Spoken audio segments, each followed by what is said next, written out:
Bago pa ang mga lungsod, bago pa ang mga lansangan, bago pa umalingaw-ngaw ang ingay ng mga makina.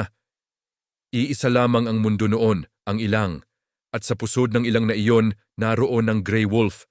Sa loob ng libu-libong taon, ang lobo ang nanatiling tagapangalaga ng balanse ng kalikasan. Gumagalaw ito na parang anino sa mga kagubatan at kabundukan. Ginagabayan ang likas na ritmo ng buhay. Nangangaso hindi dahil sa kalupitan, kundi dahil sa pangangailangan.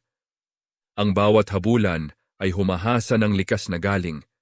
Ang bawat alulong ay may dalang mensahe na tinatahak ang milya-milyang kadiliman, ngunit binago ng takot ang lahat.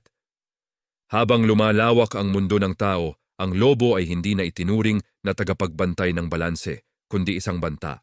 Ito'y hinabol, pinagbitag, nilason at unti-unting binura. Isa-isa nawala ang mga alulong. Tumahimik ang mga gubat, at sa pagkawala ng lobo, nagsimulang magdusa ang lupa. Dumami ng labis ang mga hayop na dating hinahabol nito.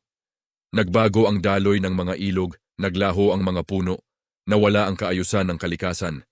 At matapos ang maraming dekada, may isang kamangha-manghang nangyari. Bumalik ang lobo.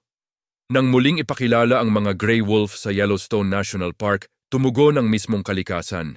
Nagbago ang galaw ng mga usa, muling bumangon ang mga lambak, hinubog muli ng mga ilog ang kanilang mga landas, tumangkad ang mga puno, bumalik ang mga ibon, pati ang lupa ay parang muling nabuhay.